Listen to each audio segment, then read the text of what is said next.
Hello my lovely wolf pack, I am back with another video. Today, I'm going to be talking about some urban legends. Some creepy urban legends that I can find. If you have not seen my other video, links in the description along with all my other links. Like, subscribe, follow me and everything, and please, check out my last video. It is fucking awesome. It's not a long video. It's about 2 minutes long, but it's pretty interesting nonetheless, but let's see. Okay, so hope you enjoy the video. Roll the intro.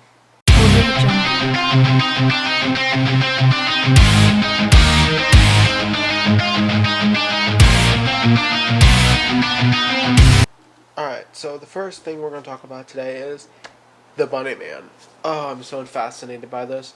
But the Bunny Man is an urban legend that is actually... Okay, so some urban legends are not real. Now, I'm not saying they're all fake.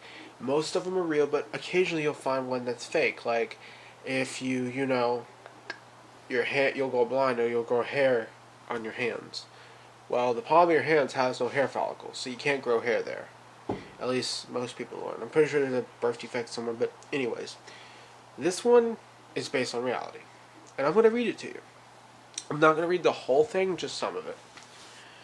Unlike many urban legends that have surfaced over the years, this one definitely has basis in real life.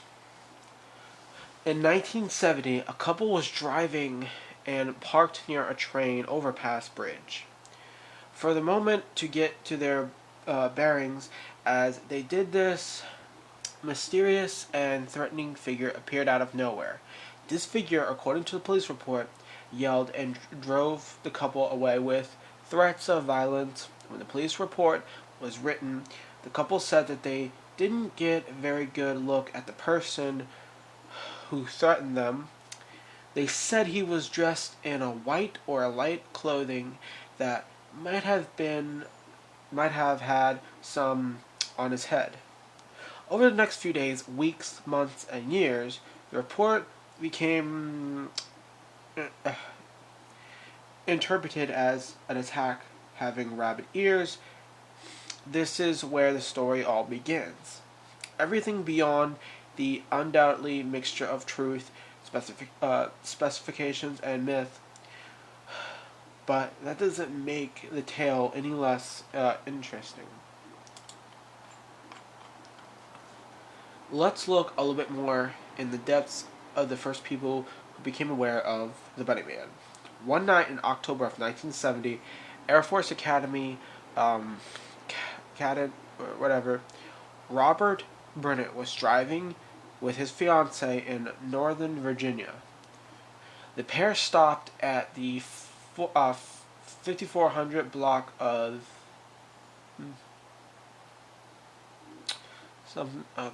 in the road in Fairfax, a location near his uncle's house, and they were sitting in the car when things started to get weird. A man dressed in a white, supposedly with bunny ears, approached out of the darkness. He began to scream at the couple, and they were on private property, that he was going to report them to the police. And then he'd gotten their license plate number. This would be moderately off-putting, except for what he did next. All at once, the man hurled a hatchet through the windshield of the car, nearly hitting the pair. As you might guess, they quickly sped off to the police station. Hatchet still in the car, Bennett recalls helping pull the bit of broken glass out of his date's hair. As they explained to the police what happened, the police later began looking at the man in the bunny outfit, although at the time they couldn't find any suspects in the area. The Bunny Man legend solidified. I want to say that the first part is that the original Bunny Man had ears. Bunny ears and a white clothing, or light clothing. Then he died. Another guy who dressed up like a bunny to do this only had one of those big mascot heads. And he actually killed his mom Don't know what his dad was, but he killed his mom, and he was running from the cops. The cops found him, and he ended up dying in a shootout. The last man to do the Bunny Man thing, he was not only had the mascot head, but he had the full-on bunny costume. So it was kind of creepy. Up next is the Black Eyed Kids. About the Black Eyed Kids. By now, you should know what the Black Eyed Kids are. We're going to talk about them. The Black Eyed Children, also known as Black Eyed Kids, are mysterious beings that look to be as kids, between the ages of 6 to 16 years old. They only appear at night, and to unexpected adults alone in parking lots or in their homes, the kids come in groups of 2. More and often ask favors. The favor could be like make a phone call, get a ride home, to come get something to eat or to use the bathroom. A few people who lived and had the encounters with Black Eyed Kids, expressed feeling unacceptable fear when the children was near. No one really knows where they come from, but extraterrestrials, UFOs, vampires, of course, demons are a number of the assumptions around the kids. Brian Bethnal, and I really hope I said that right, was one of the first people to document having black-eyed children in their life. He published a transcription of the event on his blog back in 1998. The following is part of his story. It was 9:30 p.m. on January 16, 1998, and Brian left his apartment in Ambulance, Texas. Anyway, for the Dropbox to pay his internet bill. On the way, he stopped at the Dollar movie theater next to his service. Sorry, guys. Anyway, provider building to use the glow and the glow of the Marqueen light to make out his check.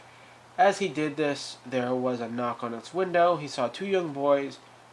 He placed them between 10 and 14 years old. He describes the boys as was slightly taller than companion, wearing all hoodies with a shirt, kind of gray black pattern, and jeans. Couldn't see his shoes. His skin was olive colored and crudely medium length brown hair. He extended his air of quiet confidence. Boy 2 had pale skin with a trace of freckles. His primary characteristics seemed to be looking around nervously. He was dressed as a smaller minor to his companion, but his pullover was a light green color. His hair was sort of pale orange. They didn't appear to related to the last directly, or something like that. I don't know. Almost immediately, he knew something was up. He felt a sense of fear. Then the first boy began to tell Bethanol, I hope I said that right still, that they needed his help. They wanted to see the new Mortal Kombat movie, but forgot their money, and instead of asking for money itself, the boys asked for a lift to their house to retrieve it. Our narrator is nervous and hesitant, and the first boy continued to try to coax him, saying things like, come on, mister. I thought it said master at a second. We just want to go in a house, and we just are just 2 little boys, and come on, mister, let us in. We can't get to our car until you do. Just let us in, and we will be gone before you know it. We go to our mother's house. Alright, so I'm going to say something. There's only one person in this whole legend I know helped him, and he was a healthy man. Sorry, my eyes are watering. Okay. He was a healthy man, and he ended up the next day diagnosed with cancer because he helped it. I don't know what these children are, but I'll tell you one thing. They're either demons or worse. maybe they are demons, but they're a specific type of demon. Maybe they're a class of demons that come up to you and try to help you, and every time you're nice and you do give them help, which 90% of people don't, you you get cursed or hexed. And if you don't help, they try to mind control you into helping them. And obviously, most people just slam the door in their face. But apparently, some people with weak minds might not slam the door. And even if they don't want to help, they might be forced to. And, yeah. So, the last story we're going to talk about, obviously, is that goes all the way back to my childhood, Bloody Mary. The Bloody Mary. Now, I'm going to say something specifically. I did a little research on her before, and we're going to, I want to tell you something. Bloody Mary was actually Queen Mary. She was killed, and she was killed with a shit ton of blood. They fucking stabbed her and shit because she was a ruthless leader. Kind of like the older version of Hitler, only with, from the UK. And she killed her. They killed her, and then of course killed her baby, which is a whole nother thing we'll talk about in another video, so let's do this. The Bloody Mary legend is an old legend that probably, heard way back in primary school, and that your younger siblings and family members have probably heard too. Based on many urban legends, folklore that Mary believed was based upon the true story of a witch, Mary Worth. Okay, the Bloody Mary story may seem somewhat innocent until you learn quite how gruesome and violent the tale is. It had all witches, kidnappings, burning, and witch at the stake, and magic. Take a ride with us through the spooky world of Mary Worth and learn just why where the legend came from. Okay, blah blah blah. Okay, the legend. Just think back to your childhood sleepovers, talking about ghosts, spooky stories, and watching horror movies. The complete and inappropriate for your age, yeah. Where you just pimping voice who said, "Who's Bloody Mary?" Hopefully not, because likely you would have been suckered into the bit of the legend, blah blah blah. Okay. Which is when you hold a candle in a dark room with a mirror. Any dark room will do, usually a bathroom, and say Bloody Mary, Bloody Mary, Bloody Mary, Bloody Mary into the mirror. You'll greeted with a rather startling image of Bloody Mary's reflection. In the mirror behind you, different retellings of the story refer different versions of the tale, with different imagining Bloody Mary quite literally dripping in blood. When she appears to you, others tell dragging you away, and if you turn around to look at the person, as well as more, obscure tales talk about the violent murders and blood pouring from tips. Damn, that's terrible.